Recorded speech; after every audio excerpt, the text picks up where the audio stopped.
A paz do Senhor, graças a Deus, nós estamos retornando para mais um período, lembrando que nós estamos estudando Soteriologia 2, uma análise das cartas de Paulo aos Gálatas e da carta aos Romanos. E desta feita nós estaremos estudando a lição de número 7, que ela tem por título Deus provê um Salvador.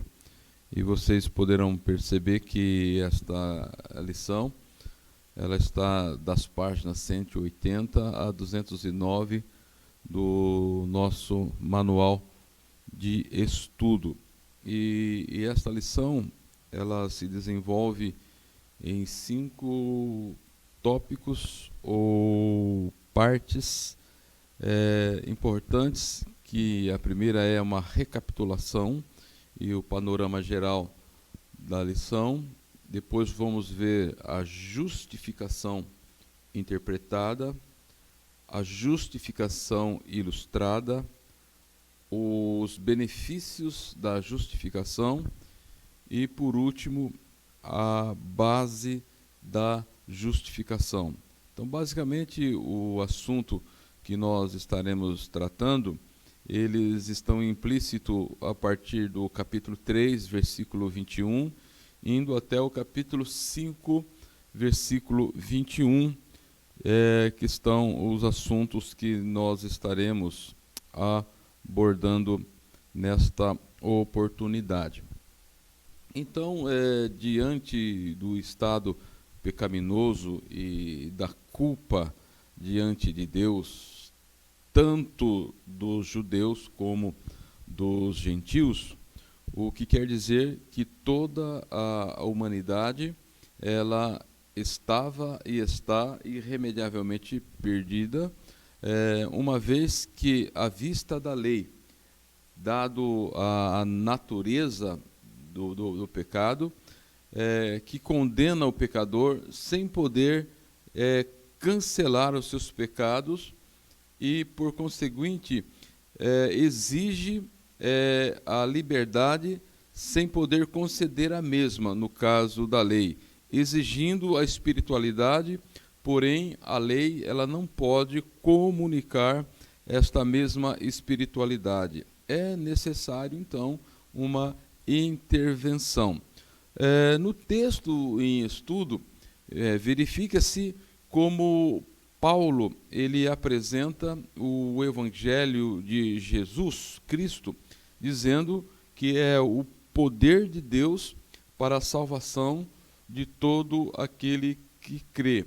E ele ressalta dizendo tanto judeu como dos gentios, ou grego, dependendo da tradução que você vai ter aí, tá?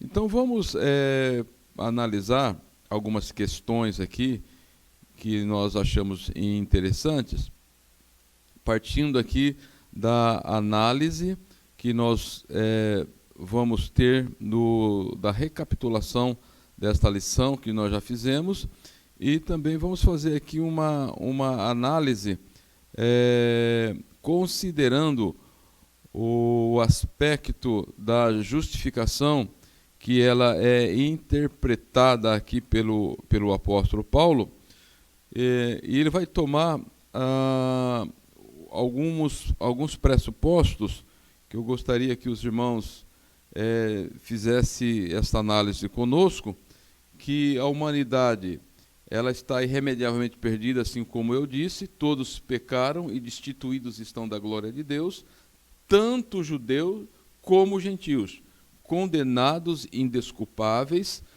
os judeus, e condenados indesculpáveis os gentios, tá?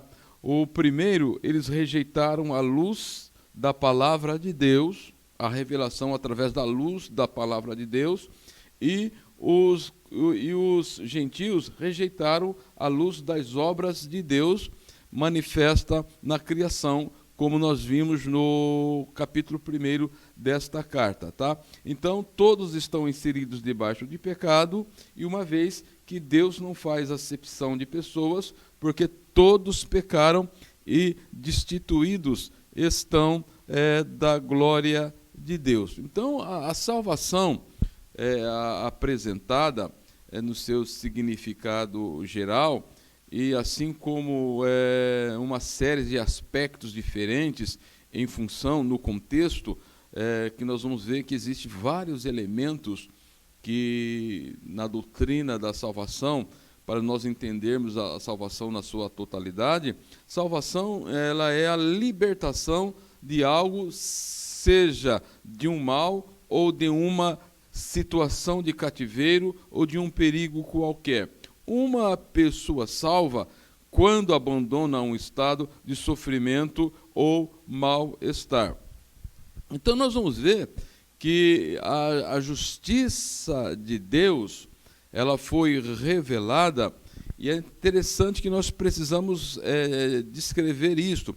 E Paulo, quando ele entra nessa sessão, ele vai usar aí um mas agora, né, apresentando aí os elementos chaves dentro do primeiro objetivo desta lição, que é descrever a importância aí da fase mais agora, tá? Então nós vamos perceber que nesta revelação da justiça de Deus há uma mudança de posição, tá? Você tem Deus, a sua ira é revelada contra toda impiedade e maldade, é uma expressão da sua justiça e amor, tá? Então diz assim, mas agora uma justiça de Deus tornou-se conhecida. Quando você pega o estado do homem, ele recebe a justiça de Deus através da sua fé, ou sua fé é creditada como justiça, é imputada como justiça. Essa é a ideia que nós temos, ou que Paulo ele procura demonstrar aqui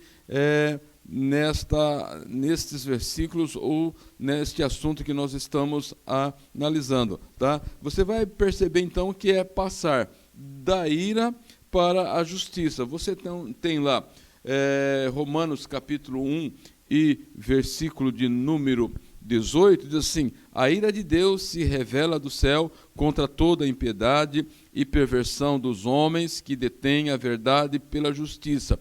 Romanos 3 e 21 diz o seguinte: mas agora, sem lei, manifestou a justiça de Deus, testemunhada pela lei e pelos profetas. Então, a verdade dos fatos apresentados por Paulo aqui é que diante do Deus justo e verdadeiro, quando os seres humanos entram em juízo, todo mundo é culpado. Então, a doutrina da justificação é um dos aspectos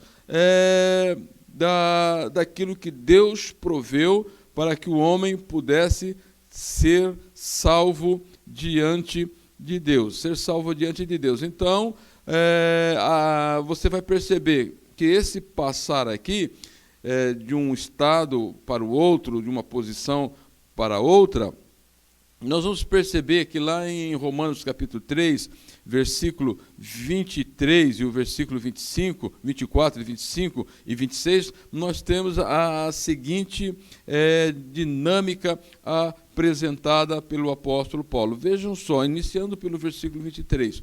Pois todos pecaram e carecem da glória de Deus, sendo justificados gratuitamente por sua graça, mediante a redenção que há em Cristo Jesus, a quem Deus propôs no seu sangue como propiciação, mediante a fé, para manifestar a sua justiça por ter Deus, na sua tolerância, deixado impunes os pecados anteriormente cometidos, tendo em vista a manifestação da sua justiça no tempo presente, para ele mesmo ser justo e o justificador daquele que tem fé em Jesus Cristo. Então vocês vão perceber aqui que o apóstolo Paulo ele vai usar aqui uma expressão que na revista e atualizada é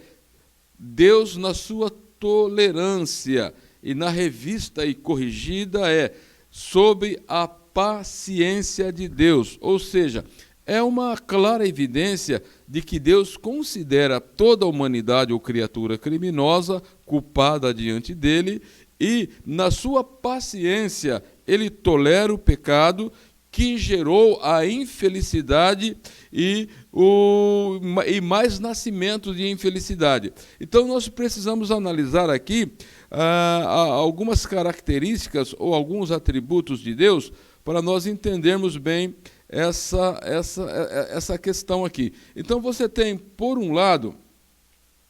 ter por um lado a retidão de Deus, tá? E Deus na sua retidão pressupõe algumas coisas. É a imposição de leis e exigências, é a santidade legislativa de Deus. Temos aqui o empenho de Deus pela santidade, que sempre o impele a fazer e exigir o que é reto, o que é justo. Então, diante da pecaminosidade do homem ou de toda a humanidade, era exigido o quê? O juízo de Deus. É por isso que do céu manifesta a ira de Deus sobre os homens. Por outro lado, nós temos também a justiça de Deus. E quando nós pensamos em justiça de Deus, temos em mente que é a execução das penalidades impostas por suas leis, por sua santidade judicial. Aqui temos então um destaque, a ira de Deus contra o pecado, que é traduzida por uma indignação ou uma ojeriza tal que sempre o impele a ser justo e exigir o que é justo, razão pela qual a humanidade ela está perdida. Mas Deus, na sua tolerância, na sua paciência, ele suspende para que, num tempo futuro, viesse então cobrar em uma pessoa justa o pecado de toda a humanidade, e assim aqueles que aceitam Jesus como Senhor e Salvador pudessem ser declarados justos diante de Deus, Então vejam só, nós temos algumas referências que vai destacar esta questão da fidelidade de Deus diante dos seus caminhos de juízos. Lá em Deuteronômio, capítulo 32, versículo 4, nós temos o seguinte: Eis a rocha, suas obras são perfeitas, porque todos os seus caminhos são juízos. Deus é fidelidade e não há nele injustiça, é justo e reto. Sofonias 3 e 5 nos diz o seguinte: o Senhor é justo no meio dela, ele não comete iniquidade, manhã após manhã traz ele o seu juízo à luz, não falha, mas o iníquo não conhece a vergonha, E lá no Salmo de número 4, Salmo número 11, iniciando pelo versículo 4 até o 7, nós temos as seguintes declarações do salmista. Vejam só: o Senhor está no seu santo templo, nos céus tem o Senhor o seu trono, os seus olhos estão atentos, as suas pálpebras sondam os filhos dos homens. O Senhor põe à prova ao justo e ao ímpio, mas ao que ama a violência, a sua alma o abomina.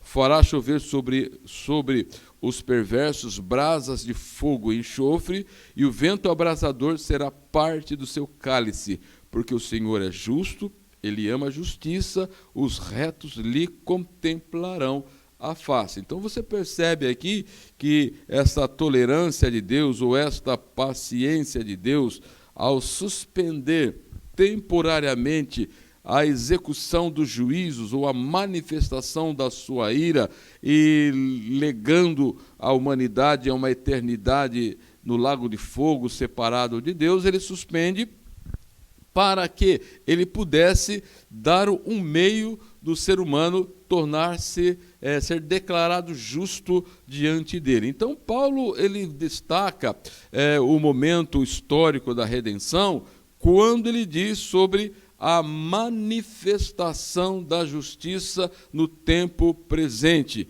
que é uma referência clara à redenção que há em Cristo Jesus, e em termos, os propósitos da encarnação que nós vemos, a morte, ressurreição e a ascensão. Então, quando ele diz que a redenção ela se manifestou, que a justiça se manifestou nesse tempo presente, mediante a redenção que é em Cristo, temos que ter ideia da economia de Deus, ou dos atos de Deus, das providências de Deus, para que isto pudesse ocorrer. Então você tem a encarnação, a morte de Jesus, a ressurreição e a sua ascensão.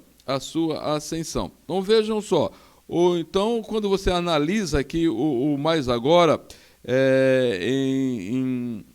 em tempos ou em termos de destaque, ele vai estar apontando para uma transição lógica do argumento teológico do apóstolo Paulo, apontando também para o momento histórico dentro aí do calendário redentor de Deus, tá? Então você percebe aqui, quando nós analisamos esses aspectos aqui, você tem aqui a autoridade sacerdotal de Jesus dentro dos aspectos da propiciação. Tá? Então, Romanos, ele vai dizer aqui, capítulo 3, versículo 25, dizendo assim, que Cristo Jesus, a quem Deus propôs no seu sangue, como propiciação, tá? É nessa questão que se obtém misericórdia para os pecadores e os livra da ira. Então, você percebe aqui, dentro desse aspecto,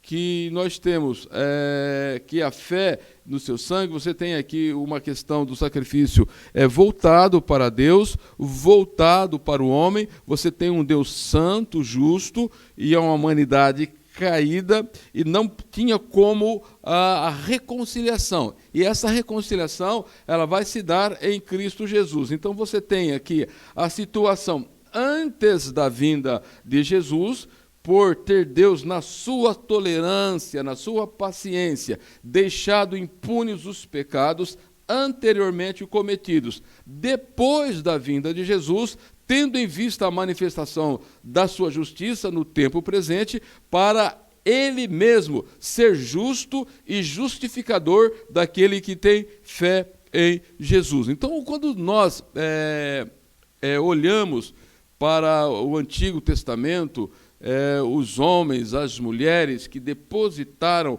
a sua fé em Jesus, aguardando nas manifestações proféticas, dentro da escatologia do Antigo Testamento, que apontava para o Cristo que haveria de vir, a encarnação, tá? Então você percebe que esses, sustentando a sua fé, a crença em Deus, quando Cristo morreu na cruz do Calvário, resolveu o problema do pecado deles. Então é por isso que diz: justificados gratuitamente por sua fé, ou por sua graça, ou justificados pela fé. Justificados pela fé. Então nós vamos perceber que quando nós entendemos ou olhamos para a palavra de Deus, para procurarmos uma compreensão mais clara destas verdades, nós vamos perceber algumas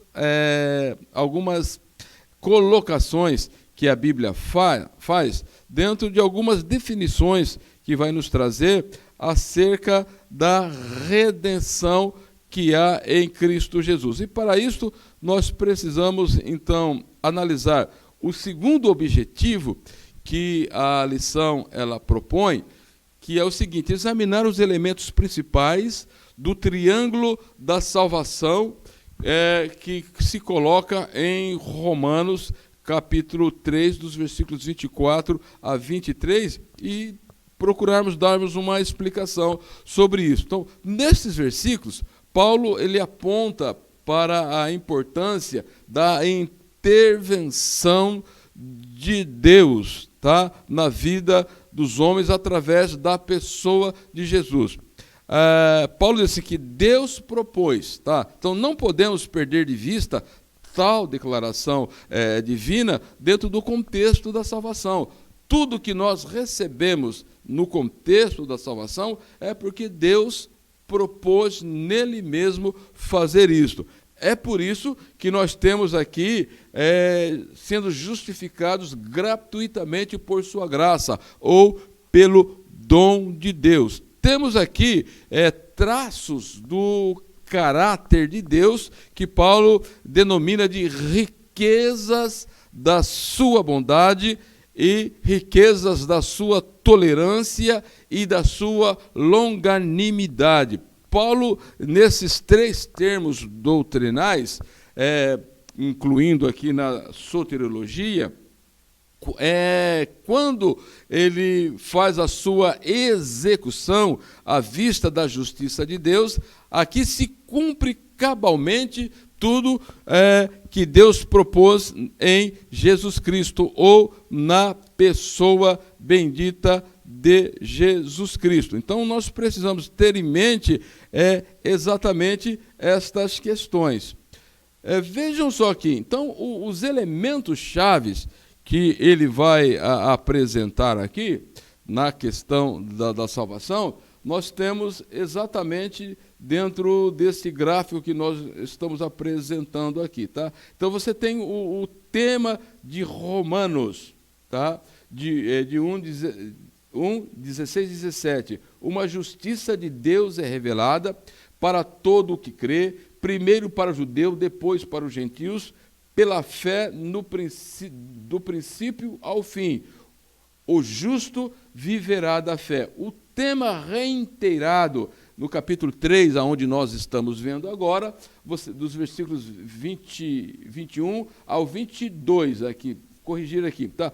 Uma justiça de Deus foi tornada conhecida para todos os que creem. Não há diferença através da fé em Jesus Cristo para o que crê. Esta justiça de Deus vem pela fé, tá? Então você percebe aqui que a justiça de Deus para a salvação, ela manifestou-se. E essa forma, ou essa manifestação, ela é a parte da lei. A lei e os profetas testificaram desta justiça, e ela se consegue mediante a fé, e leva em consideração o estado da humanidade, tá? Então você percebe que há um ato de crise, justiça pela fé, ato de crise que é o pecado, resultado continuado, crer em Jesus, resultado continuado, carecer da glória de Deus. Carecer da glória de Deus. Então, quando você tem esta visão bem ressaltada dentro daquilo que o apóstolo ele está colocando aqui, nós precisamos, então, levar em conta algumas questões. Então, o primeiro termo que define a salvação é redenção. Tá? Tem como entender a redenção do contexto da salvação, se primeiramente nós compreendermos a vida de escravidão a Satanás e de servidão ao pecado. Se nós não tivermos uma compreensão correta dessa escravidão da humanidade sob o jugo de Satanás e a servidão ao pecado que a humanidade se encontra, porque nós vamos destacar aqui pelo menos 4 coisas. É a condição de pecadores, a necessidade de um Redentor, o preço que envolve esta negociação e no que implica, tá, a libertação baseada nesta redenção. No que implica? Vamos então deter na aplicação do termo redenção dentro do contexto da carta aos Romanos. E, para tanto, nós devemos ter em mente pelo menos 3 declarações do Senhor Jesus, que nós temos lá em João capítulo 10. João capítulo 10. Então nós precisamos ter a noção exata desta questão. Então vamos tentar entender como o apóstolo Paulo ele coloca isso. Então João 10, 28, ele vai dizer o seguinte: eu lhes dou a vida eterna, jamais perecerão, e ninguém as arrebatará de minha mão. Tá? Então aqui nós temos uma das declarações mais contundentes do que é redenção, ou seja, é ter a vida eterna e estar seguro nas mãos de Jesus, é que vai demonstrar então a nova posição da pessoa redimida. Isto deixa claro que tal pessoa ela foi alcançada pelos benefícios da redenção que há em Cristo Jesus, da redenção que há em Cristo Jesus. Então nós precisamos ter o cuidado nas nossas análises para ter a ideia correta destas questões. Primeiro, porque ele vai demonstrar o novo destino, tá, daquele que foi redimido. Destaca também aqui o caráter completo e permanente da redenção, porque não existe várias redenção no contexto da salvação, é um ato que ocorre. O que Cristo realizou é completamente suficiente para a satisfação da justiça de Deus. Então, concluindo aqui essa ideia de redenção, ela traz em si a ideia de resgate, deriva-se de uma transação efetuada, quando você tem aí uma explicação do seu significado, uma transação efetuada entre homens com a libertação de um cativo mediante pagamento de resgate ou a soltura de um devedor encarcerado ao liquidar a sua dívida. Então, pressupõe que o livramento por meio de um substituto ou um cativo ou um devedor incapacitado de efetuar o seu próprio livramento. Ou seja, então, o que ocorreu aqui? Jesus ele precisou se tornar o quê? O nosso substituto para que nós pudéssemos ser restaurados definitivamente diante de Deus. Exatamente nesse gráfico aqui é que nós temos aí os três grandes temas da redenção, da salvação, tá? Que é a redenção, a propiciação e a justificação. Então, a restauração, a redenção aqui, é resultado do pagamento do resgate. Quando você lê Gálatas 4:4, vindo, porém, a plenitude do tempo, Deus enviou seu Filho, nascido de mulher, nascido sob a lei, para resgatar os que estavam sob a lei, a fim de que recebessem a adoção de filhos. Ou veio o quê? Para remir, quando você pega a revista e corrigida. Então temos aqui o representado a redenção, numa linguagem de compra, tá? Libertar, resgatar é recuperar o que estava perdido, e implicou que no pagamento, em um pagamento. A reivindicação do pagamento aqui não é de Satanás, é do próprio Deus, considerando a sua natureza santa e sendo santo legislador, porque a lei foi estabelecida pelo próprio Deus. Então, quando nós analisamos aqui a palavra redenção, é compreendida quando é vista na perspectiva de três palavras que podem serem traduzidas lá no grego. Então vejam só, agoroso significa adquirir no mercado. Quando você pega Romanos 7:14, diz assim: porque sabemos que a lei é espiritual, eu, todavia, sou carnal, vendido à escravidão do pecado, como sentenciado à morte. Quando você pega lá Ezequiel 18:4, João 3, 18 e 19, você tem esta ideia.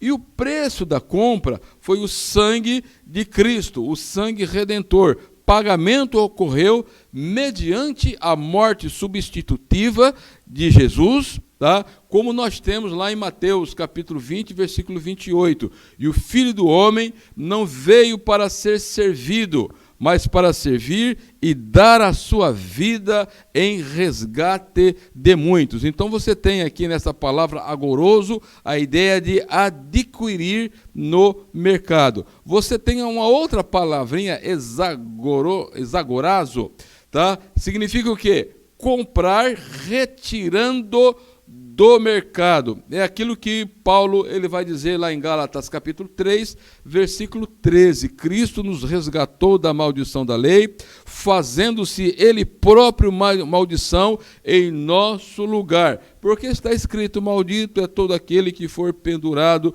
no madeiro. Então, a substituição aqui, ela é clara neste caso. Quando você pega Hebreus capítulo 2, versículo 9, diz assim: todavia, vemos todavia aquele que, por um pouco de tempo, foi feito menor do que os anjos, Jesus, por causa do sofrimento da morte, foi coroado de glória e de honra, para que pela graça de Deus provasse a morte por todo homem. Então você tem aqui a ideia da substituição na redenção, tem um desdobramento aqui desta doutrina que é a substituição.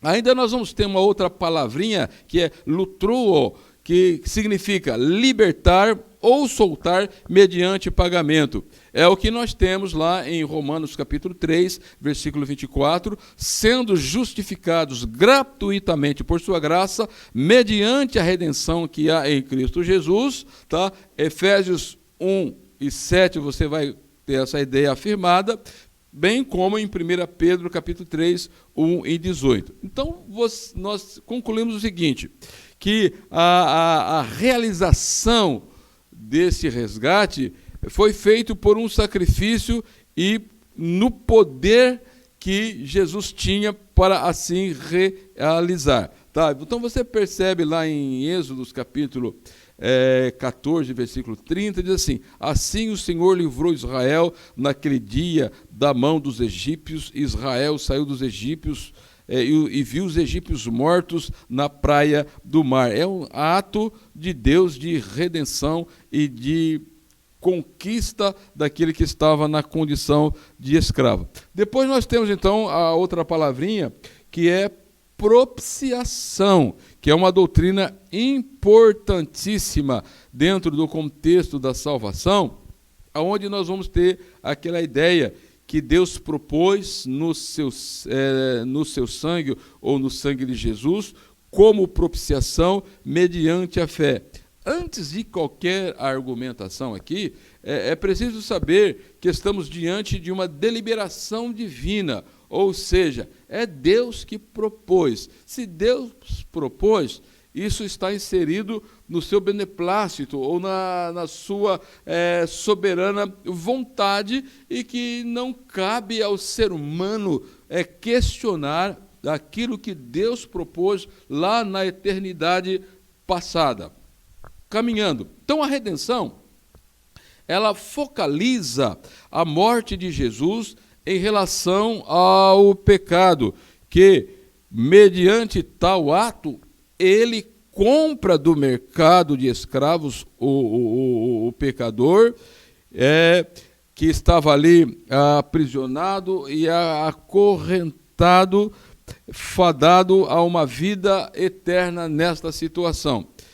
É a obra, a redenção ou a propiciação, é a obra que satisfaz aqui todas as exigências, tanto da justiça, como da santidade e da retidão divina, para que Deus ficasse livre para atuar em favor ou em benefício do pecador. Então, a propiciação é que permitiu que tanto a justiça, a santidade, a retidão de Deus fosse satisfeita e Deus pudesse, então, na propiciação, ele realizar aquilo que ele estava num ato de graça. Então, uma das coisas que nós precisamos ter em mente aqui é que a propiciação, ela não muda a Deus na sua santidade, na sua justiça e na sua retidão. Entretanto, permite a liberdade de ação para favorecer o pecador. Tá, então, quando nós estudamos a propiciação, lá no livro de Levíticos, tá? Então nós vamos perceber esses princípios que são muito claros ali e que vão aclarar aquilo que Jesus ele realizou na cruz do Calvário. Então a propiciação, ela tem em si, como eu já disse no início, outros desdobramentos salvíficos, como a substituição, que Cristo ele tomou o nosso lugar de condenado, e a expiação. Tá? Então, no Novo Testamento, o propiciatório aqui é o próprio Cristo.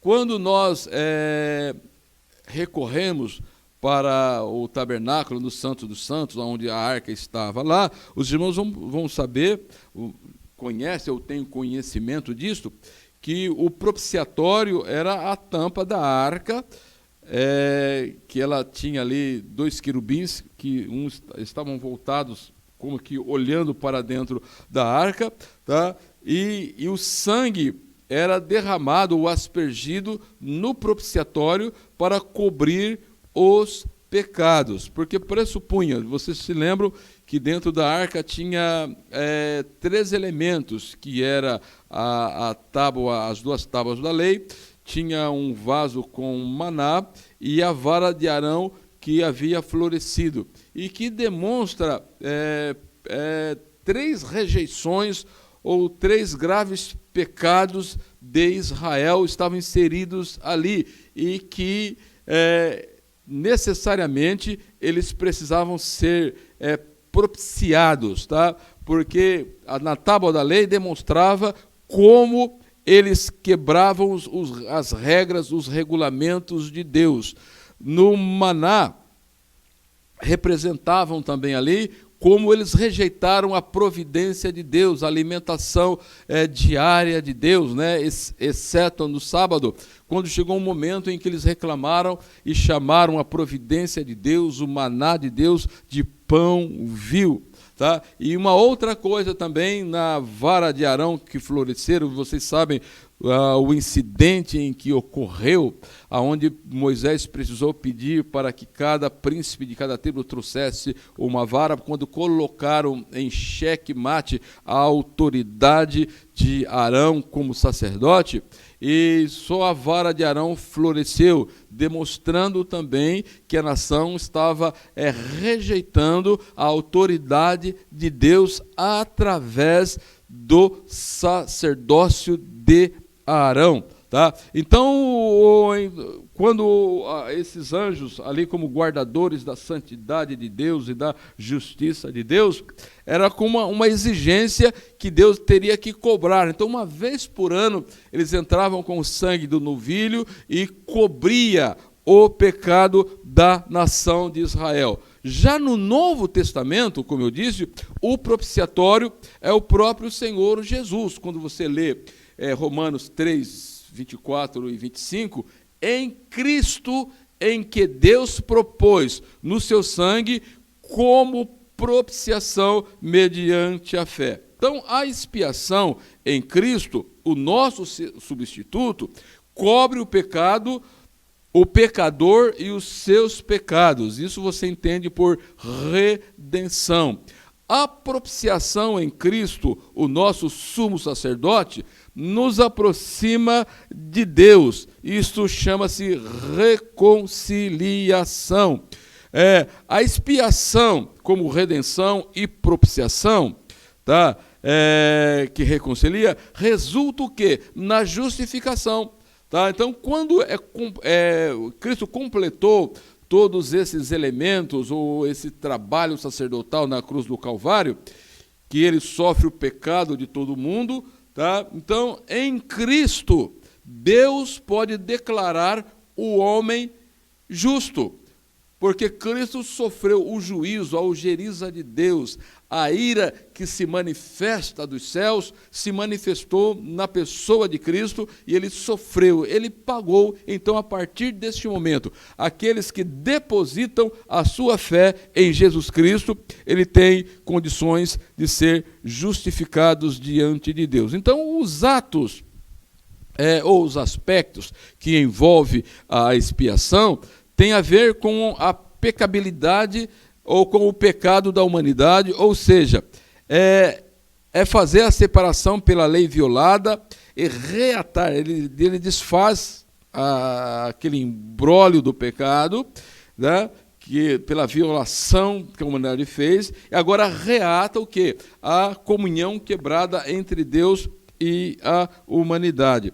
É por isso que lá em Isaías 53, nós temos alguns destaques que são muito interessantes aqui, que nós precisamos nos debruçar nele, para nós compreendermos um pouco esta grandeza de Deus, Então Isaías, ele vai dizer que Cristo tomou sobre si as nossas enfermidades, ele foi ferido de Deus e oprimido. No versículo 7 diz que ele foi oprimido e humilhado, mas não abriu a sua boca. Lá no versículo 10, diz assim: todavia o Senhor agradou em moê-lo e fazê-lo enfermar, quando dera a sua alma como oferta pelo pecado. E o versículo 11 diz assim: e ele verá o fruto do penoso trabalho da sua alma e ficará satisfeito. Então você tem exatamente esse pensamento da propiciação aqui,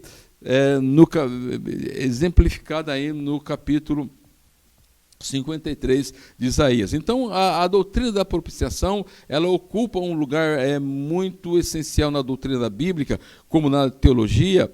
Ela tem um vínculo estreito com a doutrina da justificação, assim como nós vimos até esse momento. Tá? Por outro lado, nós vamos ter um outro termo que vai definir aqui a salvação, é a justificação. A justificação, que é o terceiro termo dentro desta proposta do apóstolo Paulo dentro da carta aos Romanos. Tá?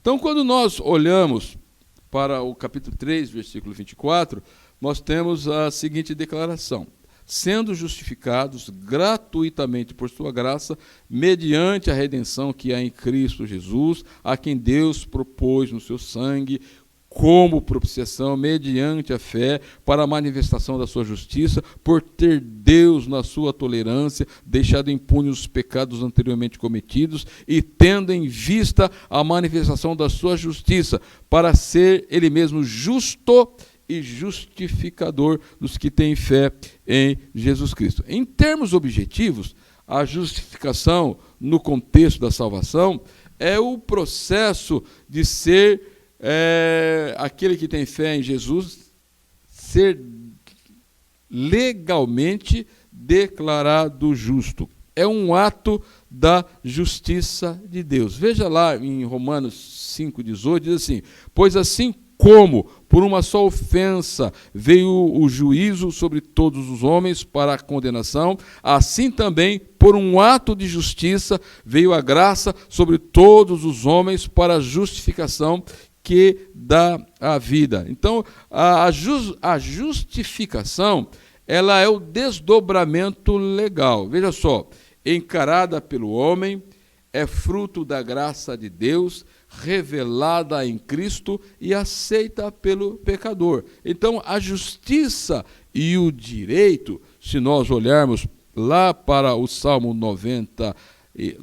89 e versículo 14, é o fundamento do trono de Deus ou é o fundamento do governo de Deus. Vejam só o que o Salmo diz: justiça e direito são o fundamento do teu trono, graça e verdade te precedem. Então você percebe que não há dificuldade para Deus, dentro do seu plano da salvação, em declarar o pecador justificado. Porque essa declaração, que parte de Deus, é que a lei é plenamente satisfeita em relação ao réu perante o seu egrégio tribunal. Tá? Então a lei é, quanto ao seu amor, absolutamente imutável, o seu autor, absolutamente imutável e intocável. E a transição do Calvário diante da justiça divina é um ato legal. A justificação de nossas almas escapa ao favor divino e passa a ser um ato jurídico da soberania divina. Ou seja, então a justificação,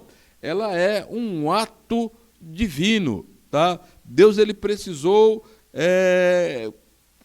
descarregar a sua ira, cumprir o juízo sobre os pecadores. E o pecado estava na pessoa de Jesus. Então, o sentido bíblico de justificação, como já dissemos, tem um aspecto judicial e diz respeito às relações do homem para com as coisas sagradas. Tá? Você tem as leis são sagradas, o código de Deus, tá? Ele é divino, perante as quais o infrator, eles são condenados, os crentes são justificados, ou melhor dizendo, são declarados justos. É um ato perfeito, completo, dentro dessa declaração divina, que é imutável e irrevogável. O amor é incomensurável de Deus, tem a multidão das riquezas, das misericórdias de Deus, custou o sacrifício de Jesus, a sua morte vicária, e a comunicação da graça de Deus mediante o Evangelho. Então, é por isso que Paulo diz que o Evangelho é poder de Deus para a salvação de todo aquele que crê. A justificação, então, é uma prerrogativa divina. A condenação do pecador resulta da transgressão dos seus mandamentos sagrados. Somente Deus pode condenar ou justificar. E ele só pode justificar aqueles que têm fé em Cristo Jesus. Tá? Fora disso, não tem como a pessoa ser justificada diante de Deus. Uma outra coisa que nós precisamos ter em mente aqui, quando nós analisamos a questão da justificação, que a Bíblia é muito clara, diz assim, o qual por nossos pecados foi entregue, falando de Jesus, e ressuscitou para a nossa justificação. Então você percebe aqui que o golpe sobre os nossos pecados, ele foi fatal. A ira de Deus, ela não desviou um milímetro quando se descarregou sobre Jesus Cristo. É por isso que capítulo 5, versículo 8, dessa mesma carta diz: mas Deus prova o seu próprio amor para conosco, pelo fato de ter Cristo morrido por nós, sendo nós ainda pecadores. Tá? Então, o desfecho da cruz, nós vemos nas palavras de Pedro, 1 Pedro 3,18, pois também Cristo morreu uma única vez pelos pecados, o justo pelos injustos, para conduzir-vos a Deus. Então aqui você tem a ideia da justificação, tá? A ideia da justificação. E uma outra coisa que é muito interessante dentro desse aspecto aqui é a ressurreição de Jesus Cristo. Ela traz em si a garantia judicial da justificação. E esta verdade, ela está fundamentada pelo apóstolo Paulo, tá?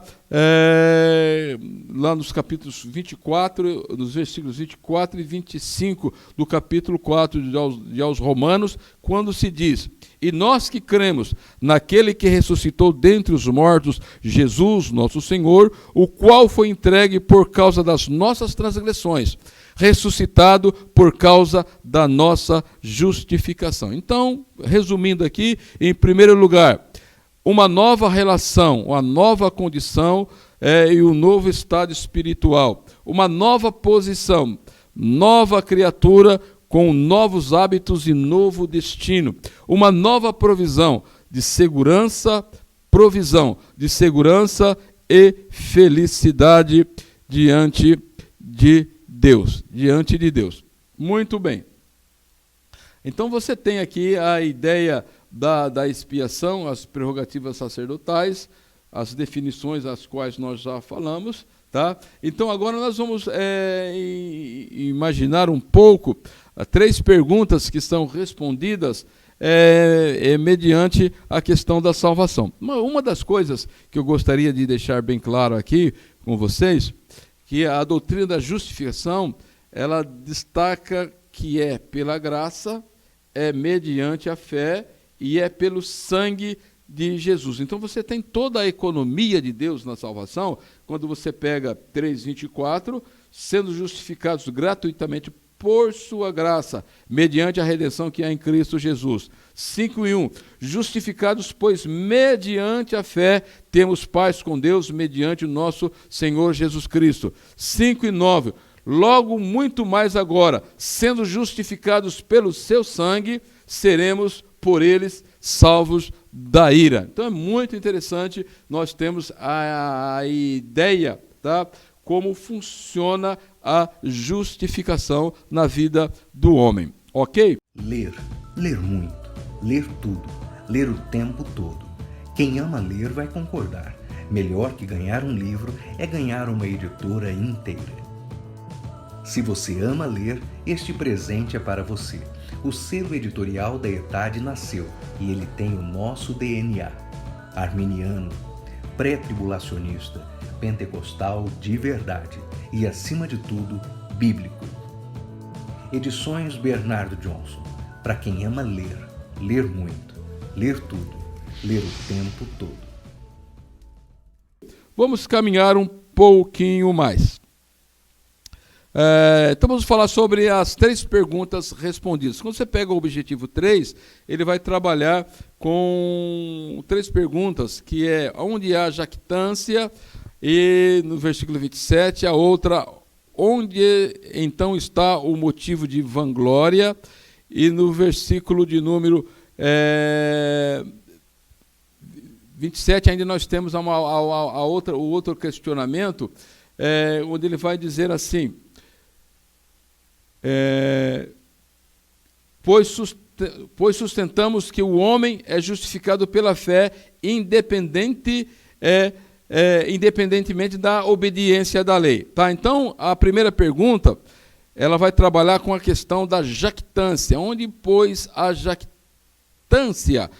Onde, pois, a jactância? Jactância, ela é uma atitude de alguém que se manifesta com arrogância e tem alta opinião, ou tem uma alta opinião sobre si mesmo, é vaidoso, orgulhoso e arrogante, tá? E esta palavra, então, jactância, ela pode ser colocada aqui no contexto de Paulo também como vangloriar-se, aquela pessoa que está se vangloriando de si mesma, tá? E Paulo diz assim, então, onde, pois, há jactância? Pois de todo excluída. Porque lei das obras? Não. Pelo contrário, pela lei da fé. Concluímos, pois, que o homem é justificado pela fé, independentemente das obras da lei. Então, o que o apóstolo Paulo está querendo dizer aqui é que a prepotência dos judeus acharem que eles eram melhores, tá? Esse espírito de vangloriar-se não os levavam à salvação, tá? E não tinha resultado nenhum. A única coisa que poderia eliminar esse espírito de jactância era exatamente a fé, porque a fé, ela elimina o orgulho e preserva a glória de Deus. Nós temos que ter em mente estas questões, tá? Então, é por isso que nós vamos ter que analisar bem esse contexto aqui, que a lei da fé ou os princípios da fé, para que o homem não venha se vangloriar, naquilo que ele imagina que ele pode fazer acerca da sua salvação. É por isso que nós temos lá em 3:29, é porventura Deus somente dos judeus? Não, é também dos gentios. É porventura Deus, tá? Então, quando você pega essa porventura, é Deus, somente Deus dos judeus, ou só Deus dos gentios, ele vai encerrar que Deus, ele é o Senhor de todos, de toda a humanidade que estava caída, tá? Ele faz essa separação entre judeus e gentios, simplesmente para aclarear, para trazer à luz que todos são pecadores e todos estão debaixo do pecado e todos carecem da glória de Deus ou da justiça de Deus revelada em Cristo Jesus. E uma outra questão que ele vai colocar aqui é que a lei, ela não anula a fé, tá? Porque e também a fé, ela não anula a lei. Nós vamos ver isso um pouco mais na frente. É por isso que ele diz lá no versículo 31, assim: anulamos, pois, a lei pela fé? Não, de maneira nenhuma. Antes confirmamos a lei. Vocês vão perceber que o Senhor Jesus, no seu ministério terreno, ele cumpre toda a lei. Então, os princípios da fé, ou a lei da fé, faz com que os seres humanos sejam iguais perante Deus. Todos podemos chegar pela fé através de uma única porta, que é Cristo Jesus. Tá? E, por outro lado, a lei, ela não anula, a fé, ela não anula a lei, pelo seguinte: ela nos faz compreender o modo como a antiga lei funciona e está estabelecida no seu próprio lugar e tem aí o seu funcionamento. Então, ela não é anulada. Tá? Uma outra coisa que nós precisamos ter em mente, que o apóstolo Paulo ele vai colocar, que é os benefícios da justificação. Ou seja, como é que a justificação ela beneficiou o pecador, é o desdobramento desse ato que é a justificação. Então, o primeiro desdobramento da justificação é que ela nos garante o quê? Paz com Deus. Ela nos garante paz com Deus. E quando nós olhamos para o argumento que o apóstolo Paulo ele coloca, nós vamos perceber que essa paz ela vai eliminar alguns conceitos na vida do homem que pode abandoná-lo ou levá-lo a estar distante de Deus. Então, ele vai ilustrar como é esta justificação. Ele vai fazer isto lá no capítulo 4 da carta aos Romanos, que ele vai demonstrar o método da nossa justificação pela graça e mediante a fé. Então, diz assim: os judeus, diante de dois grandes ícones da nação de Israel, tanto do Abraão, ele é considerado o pai fundador, tá? O amigo de Deus, né? O modelo de justiça para a nação de Israel. Por outro lado, Davi, de longe, ele foi o maior rei de Israel, um homem segundo o coração de Deus. E todos eles usam a expressão imputar. Tá? A palavra-chave desse capítulo é imputar, acreditar ou lançar na conta de uma pessoa. Então, no contexto da análise do imputar aqui a salvação ou a justiça, tem o ato de Deus, ou seja, contou esses homens como justos por causa do que creram e não por causa das suas obras. Então, Deus imputou justiça em Abraão pelo fato dele ter crido em Deus e não pelas obras que ele praticou. Tá? Quando você pega o próprio Davi, se você for pegar um histórico, você vai ver que Davi cometeu pecados grotescos diante de Deus, tá? Mas a questão da fé aqui está pelo ato ou da forma com que ele creu em Deus, como ele creu em Deus, tá? Então nós precisamos ter em mente isso, meus irmãos, que a fé, a justificação não vem por obras. Então, quando você pega a justificação de Abraão, nós temos pelo menos algumas coisas aqui a destacar. Primeiramente, a justificação de Abraão não foi pelas obras.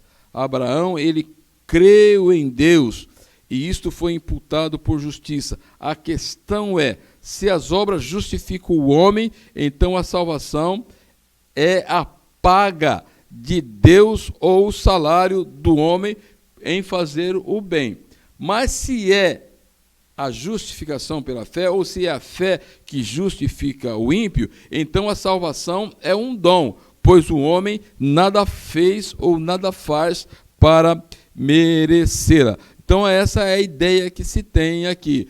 A questão Davi e o perdão dos pecados. Davi, ele testemunha de forma bem clara, quando você pega aqui os versículos do capítulo 4, de 6 até o 7, ou até o 8, ele vai dizer o seguinte, que bem-aventurado é o homem a quem Deus atribui justiça independente de obras. Afirma que é bem-aventurado é o homem cujos pecados são cobertos e a quem o Senhor jamais imputará pecado. Então, o entendimento de Davi é o que o Senhor atribui justiça, o Senhor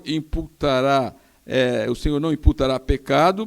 Deus imputou uma posição totalmente mal a todos os seres humanos, de modo que, sem fazer acepção de pessoas, agora ele possa, mediante em Cristo, na sua tolerância àqueles que crerem, ele imputar a justiça mediante a justificação que há em Cristo Jesus. Então vocês vão perceber que na questão do Abraão, o ato da crença dele e da imputação de Deus de justiça em Abraão foi antes de Abraão ser circuncidado, tá?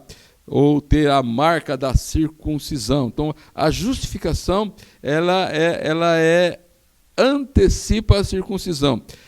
Ele era crente antes de ser o judeu, ou seja, o pai de todos os que creem mediante a fé. Antes de ser pai dos judeus, ele não foi circuncidado. É isso que a Bíblia está querendo dizer aqui. Então, nós temos aqui a lei da promessa, onde vai se destacar que a fé que a promessa veio pela fé. E temos aqui vista duas razões.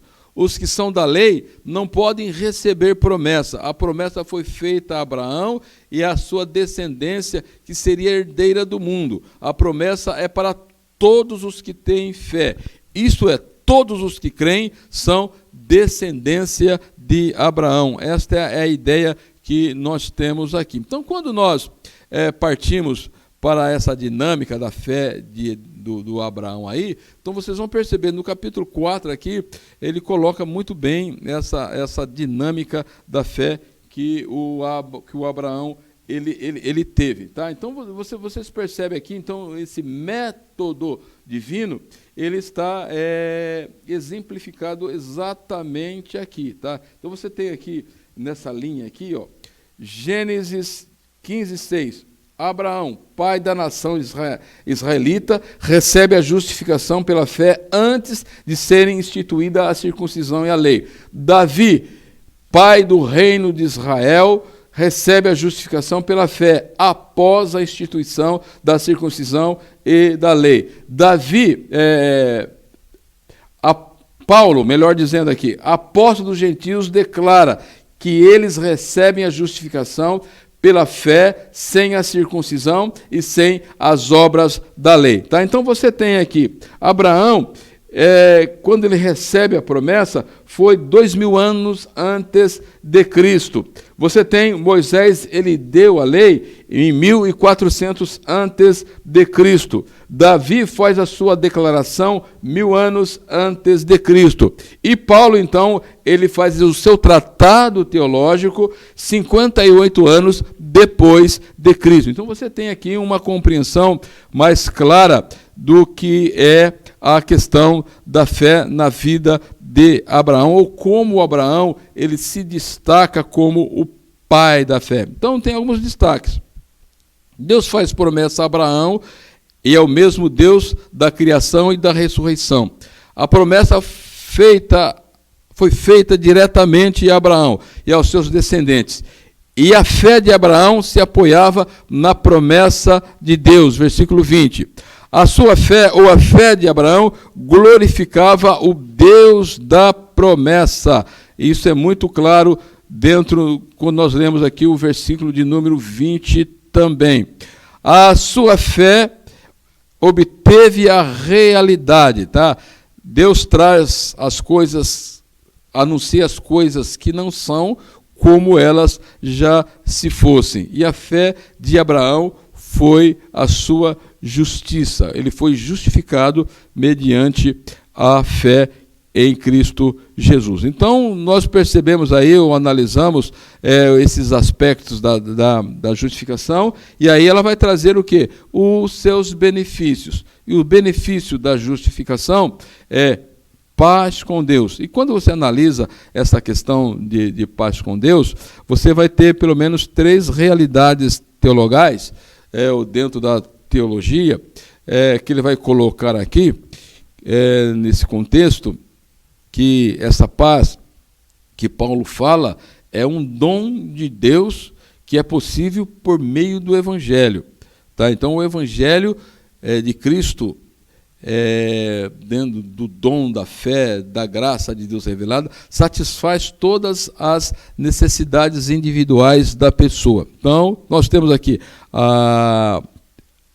3 realidades na vida do crente, que é a fé. Justificados, pois, pela fé temos paz com Deus, temos a esperança, 5:2, por intermédio de quem obtivemos igualmente acesso pela fé a esta graça na qual estamos firmes e gloriamos na esperança da glória de Deus. Ou seja, então Deus assentou algo em nós, tá? Que nós vamos ver lá no capítulo 8, que nada pode nos mover dessa esperança, desde que, dentro do processo da santificação, nós vamos atingindo a maturidade, tá?